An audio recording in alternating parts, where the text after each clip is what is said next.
It was a burglary at first glance. That's what they told me when I got to the apartment in Midtown Atlanta. Clean entry, no force locks, no mess.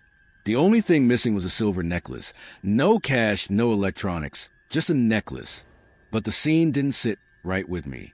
I've worked enough crime scenes to know when something's off, and this one felt rehearsed. The victim, Melanie Price, 34, was a freelance web designer. Lived alone, quiet. According to the neighbor, she worked late nights and rarely had visitors. The place was immaculate, too immaculate. That always bothers me. You can scrub a crime scene, but live-in homes never look like staged Airbnb photos. What really caught my attention was the laptop. It was open, logged in, sitting perfectly centered on the dining table. That's not how people use laptops in their homes. Most toss them on couches, counters, beds, not lined up like in a product ad. And yet, it was on, running a text document with only one line typed. Da Drowsap when YMSI Site. My gut tightened. This is my new password. Written backwards. It was subtle, almost too subtle. Most officers thought it was a note to herself. A digital sticky note. But why backwards? And why leave it open unless you wanted someone to see it? I copied the line into my notebook. That was the first breadcrumb. Melanie's phone was missing. So was the apartment's small camera above the door, a Nest model. The base mount was there, but the lens was gone. Someone had taken it intentionally, probably to erase video evidence. But here's the thing. These devices store data in the cloud. And Melanie, being a web designer, probably knew that better than anyone. When I contacted her cloud service provider, it turned out the account had been accessed 2 nights prior from a motel room in Decatur. That's 15 miles away. The name used? Jenna Talbot. No records of such a person in her life. But there was a booking photo under the name from a minor shoplifting charge 5 years ago. I pulled it up. That face. I'd seen it before. Melanie's last Instagram post had a group selfie. 3 women smiling at a wedding. The woman in the middle was Melanie. One of the others was this Jenna. I dug deeper.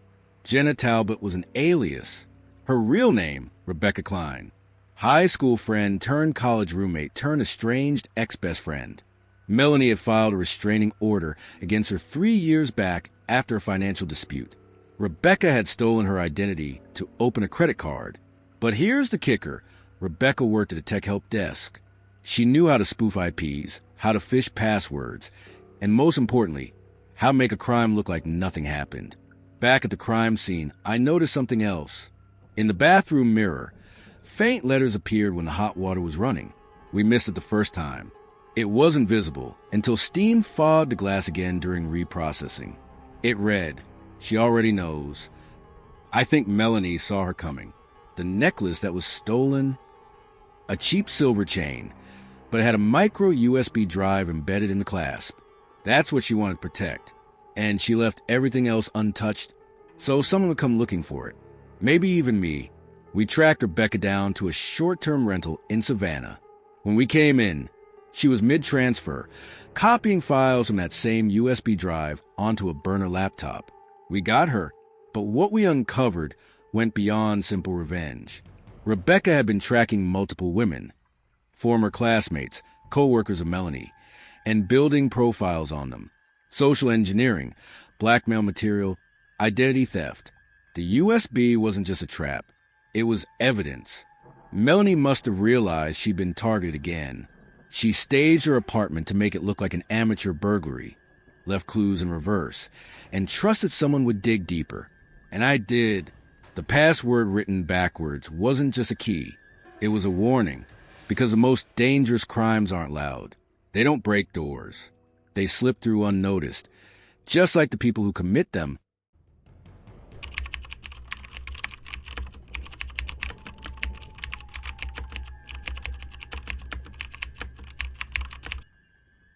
I've learned to trust the things that don't make sense. Not the screaming sirens, not the bloodstains, not the broken locks. Those are obvious. But the subtleties? That's where the truth hides. That's where this story began. The call came in on a rainy Thursday morning. A neighbor, an older woman who walked her dog like clockwork at 7 a.m., reported something off. Not screaming, not gunshots. Just that the trash can outside apartment 6B was not where it should be. You laugh now, maybe? I did too, until I didn't. The apartment belonged to Claire Morgan, a 29-year-old freelance illustrator. Lived alone, quiet, no priors, no signs of conflict.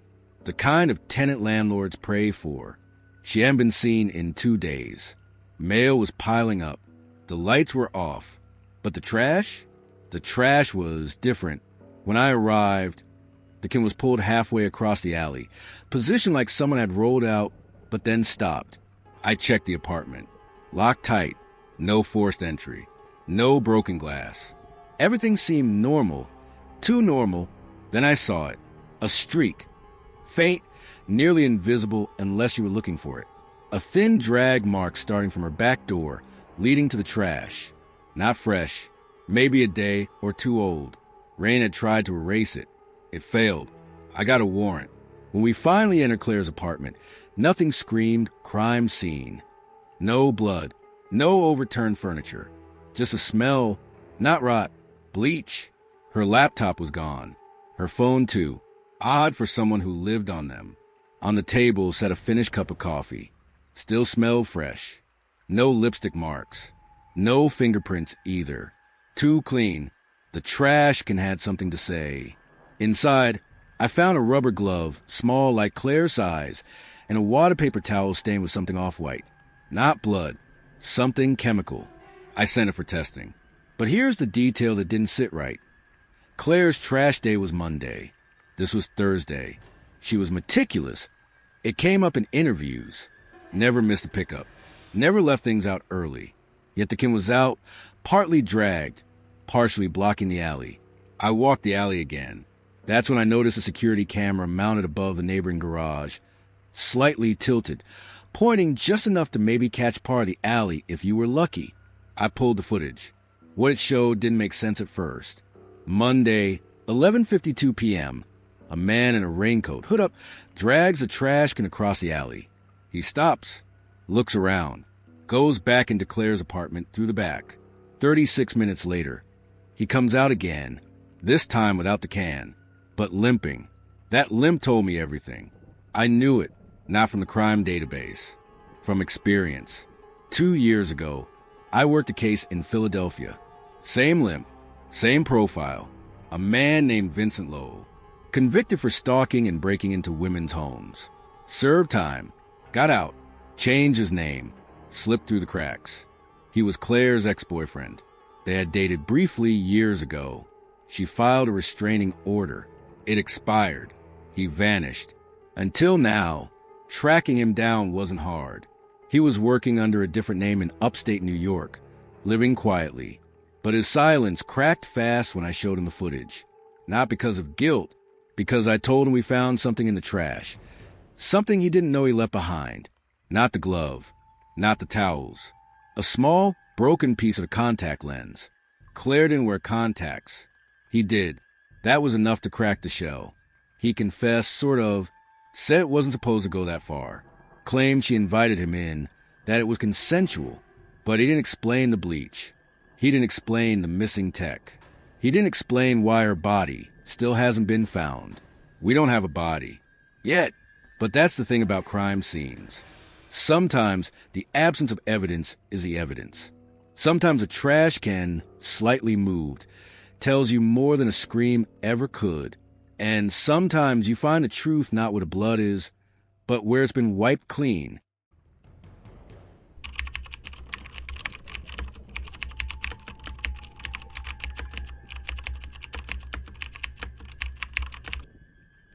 There's a rule every crime scene veteran knows. The dog always barks. No matter how small, how old, how calm, it barks. Which is why the silence that greeted me at 7:14 a.m. on March 3rd still unsettles me to this day. I was called in as a consultant for a suburban homicide in Columbus, Ohio. Middle-class neighborhood, vinyl fences, neatly trimmed lawns. The kind of place where people mow in diagonals and know the names of their UPS drivers. The victim was a 43-year-old woman named Lauren Denby, elementary school teacher, recently divorced, lived alone, except for her dog, Max. A neighbor found her, said the mail started piling up, and Max hadn't been barking. That last part was what caught my ear. You see, Max was known in the neighborhood. A golden retriever with more energy than sense. Barked at squirrels, joggers, wind, his own reflection. When I arrived, the house was quiet. The kind of quiet that presses on your chest. Officers had already processed the scene, but the detective on duty, Reyes, called me in because something fell off. Lauren was found at the foot of the stairs, bruises on her wrists, head trauma.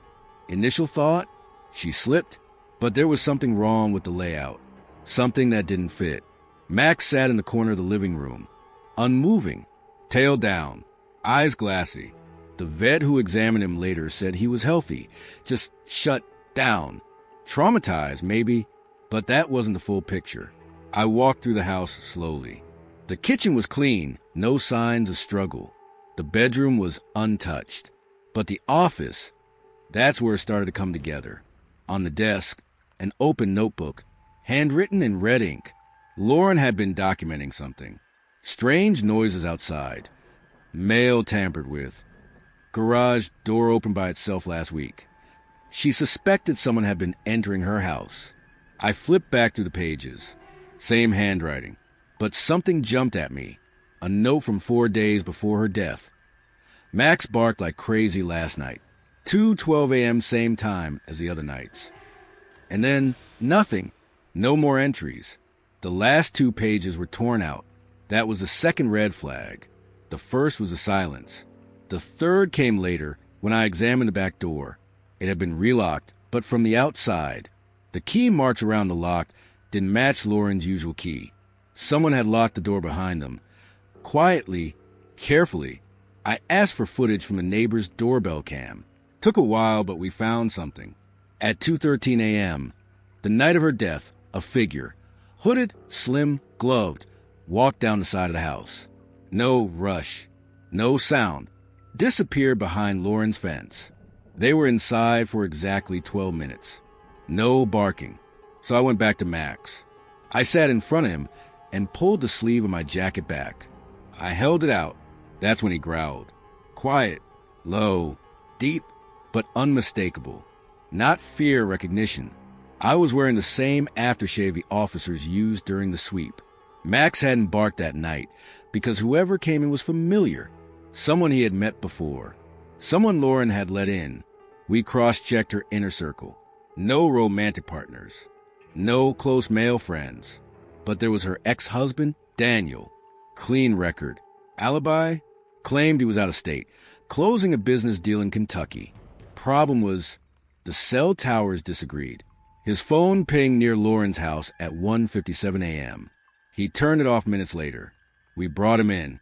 He didn't fold, not at first. But when I showed him the notebook, the entries about break-ins, and mentioned the pages that were missing, his face changed. That notebook had never been made public. He knew something he shouldn't. Turns out, Daniel had made a copy of Lauren's house key while they were still together. He'd been entering her home at night for weeks, gaslighting her, rearranging things, moving personal items, making her doubt her own mind. A psychological torture campaign to win back custody of their daughter. The plan spiraled. The night he confronted her, she fought back harder than he expected. The fall down the stairs hadn't been an accident, but it hadn't been part of the plan either. He confessed eventually. The silence that night, Max recognized him. Didn't see him as a threat. It was the only time in my career a dog's silence solved a crime. Sometimes it's not the noise that matters. It's the absence of it.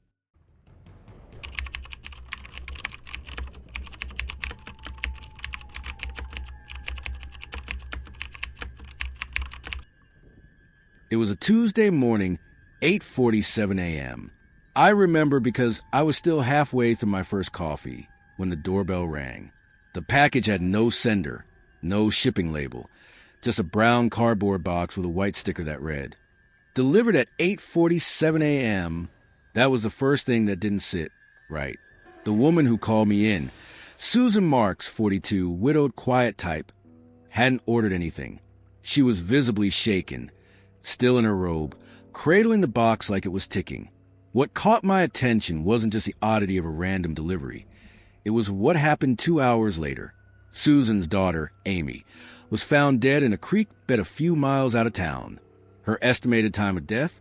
Around 8:45 a.m., 2 minutes before the doorbell rang. And inside that box, a flash drive. The living room was stale. Susan kept talking about how Amy had stayed out the night before and hadn't answered her phone. It's not like her, she kept saying. But she never asked what was on the flash drive. She just kept repeating, "Why would someone send me this?" I had it plugged in within minutes. It contained one video file, time-stamped, 8:46 a.m., same day. The footage was grainy, surveillance style, and pointed at a narrow hallway. Then Amy walks into frame, clearly panicked. She's looking over her shoulder. She dials something on a wall-mounted keypad, glances toward the camera, and says one thing. I shouldn't have trusted him. That was it. No sound, no visible logo or clues on the walls. But the detail that made my gut twist was the keypad. 5 digits, followed by a green flash, and a framed photo on the wall beside it. Susan, Amy, and a man I recognized. Evan Caldwell, realtor, known in the area for flipping homes, also known to law enforcement for barely escaping fraud charges 2 years back. I drove straight to Caldwell's last known property, a rental not far from the edge of town. It had a key padlock, same model. The place was empty, clean to a fault, not staged, scrubbed. There were faint impressions in the carpet where furniture had been dragged recently, but no personal items, no dishes, no trash. Just a faint smell of bleach and an empty coffee mug left in the sink. Except one thing. In the bedroom closet, behind the drywall, I found a small compartment. Inside it, a second flash drive. More footage. Amy again. Same hallway. This time, she's with Evan. He's talking, but there's no audio. What matters is what he's holding. A USB stick identical to the one delivered to Susan. That's when it hit me. Whoever sent the box didn't want to warn Susan. They wanted her to know exactly when her daughter had died, because it was personal, calculated. That delivery wasn't early by accident. It was proof, a time-stamped reminder that someone had been watching. Later that night, I found the original house from the video. It wasn't Evan's rental. It was a foreclosure he'd listed 6 months earlier, still vacant, buried on a real estate website. That hallway matched perfectly. We recovered blood traces in the drain, enough to confirm Amy had been killed there. But Evan was gone, disappeared. 2 days later, Susan received another package. Same size, same sticker. Inside, a piece of drywall. And a note, "You raised her. You should have known." I've seen murders masked as accidents, suicides orchestrated to look clean. But this wasn't about killing. This was about punishment. And whoever delivered that first box wasn't just delivering a message. They were keeping score.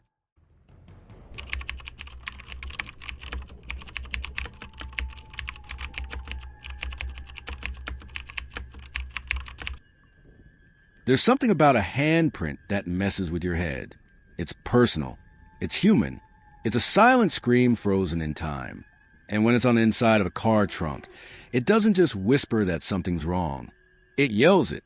I was already off duty when the call came in. Local PD in Scottsdale had a suspected kidnapping, but no body, no suspect, no clear motive. Just a single piece of evidence. A white Toyota Corolla parked on the shoulder of Route 101. No plates, engine cold, Loctite. Nothing inside, except a handprint. It was a rookie who spotted it. The trunk had no damage, no signs of forced entry. But she looked closer. There, smeared on the inside lid of the trunk, was a greasy, partial handprint, fingertips dragging upward, like someone had pushed it open. Or tried to. They brought me in because something about it didn't make sense. The car wasn't reported stolen. The VIN was clean and inside was pristine, wiped down like whoever drove it knew what they were doing. But that print, it hadn't been cleaned. It was almost like it had been left on purpose. Back at the lab, I reconstructed the print. It belonged to a woman in her late 20s. Smooth ridges, no signs of manual labor. But it wasn't any database. No arrest record, no fingerprints on file. Just a ghost. I went over every inch of that trunk. No hair, no fibers, no blood. But I found one thing, a tiny flake of red nail polish caught in the seam of the carpet liner. That's not evidence you see. That's something you feel. And that feeling only grows stronger when everything else is too clean. I asked to see traffic footage from every camera within 10 miles of the spot. Took all night, frame by frame. That's when I found her. 3 days before the car was found. A girl matching the rough height, and Bill walked into a gas station 2 miles away. She bought gum and a bottle of water. Nothing strange until she looked at the clerk. Eyes darting, twitchy hands. Then, behind her, a man walked in, clean cut, calm. He didn't speak to her, didn't touch her, just waited at the end of the aisle, watching. The timestamp was 11:42 p.m. She left the store and he followed, less than a minute apart. I pulled the footage from the parking lot. They got into the same white Toyota Corolla. She in the front, he in the driver's seat. I ran facial recognition on both. She came up blank. But the man, his name was Ethan Corwin. No criminal record. Just a clean insurance salesman from Flagstaff. Married. 2 kids. But 4 months earlier, a woman in Phoenix had filed a restraining order against him. A woman who vanished 6 days later and was never found. That was the pattern. No abduction reports. No break-ins. Just women disappearing after brief contacts, bars, job interviews, dating apps. No violence, just vanishing. I confronted Corwin in his office. He smiled like nothing was wrong, invited me in, answered every question with the calm of a man who's practiced this. But his mistake wasn't in what he said. It was in what he didn't know I already had. I showed him the handprint. He didn't flinch. Then I asked him to open the trunk of his wife's car, parked right there in the lot. That's when his pupils constricted. Inside was nothing. Again, too clean. Except this time, I lifted the liner before he could blink. There was again another handprint. Same pattern, same nail polish. But this one wasn't partial. It was a full palm, pressed hard, fingers splayed, fresh. That was all I needed. We arrested him on suspicion of kidnapping. Later, under pressure, he cracked. He led us to a storage unit in Chandler. Inside, we found a bag with women's clothes, IDs, phones, and a journal. It wasn't his. It was hers. The girl from the gas station. She was still alive, found in a remote cabin 2 counties over. Shaken but alive. She'd been drugged, kept isolated, and somehow managed to leave that mark in the trunk during a failed escape. The print wasn't just a clue. It was a message. She knew someone would find it, and someone did. That's the thing about crime scenes. They don't talk, but they never lie. You just have to know what to listen for. And sometimes the quietest voices leave the loudest marks, especially when they're pressed against the inside of a trunk.